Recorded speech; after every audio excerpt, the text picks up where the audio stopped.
تین دوست۔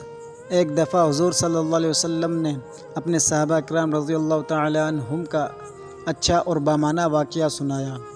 آپ صلی اللہ علیہ وسلم نے فرمایا کہ ایک شخص بیمار ہو گیا، یہاں تک کہ قریب المرگ تھا، تو اس نے ایک دوست سے پوچھا، اے دوست، تم میری اس مشکل میں کیا مدد کرو گے؟ اس نے جواب دیا، جناب میں ساری زندگی آپ کی خدمت کرتا رہوں، لیکن اب موت کا میرے پاس کوئی علاج نہیں، اب میں آپ کی کوئی خدمت نہیں کر سکتا۔ اس نے دوسرے دوست کو طلب کر کے اپنی مدد کا کہا۔ اس نے جواب دیا، میں تو آپ کے لیے صرف یہ کر سکتا ہوں کہ اگر آپ کا انتقال ہو جائے تو آپ کو نہلا کر خوشبو لگا کر دفن کروں گا۔ اب اس نے تیسرے دوست سے مدد طلب کی۔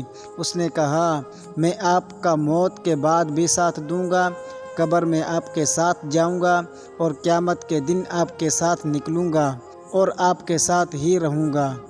یہ سارا واقعہ سنانے کے بعد حضور صلی اللہ علیہ وسلم نے فرمایا، تم جانتے ہو یہ تین دوست کون ہیں؟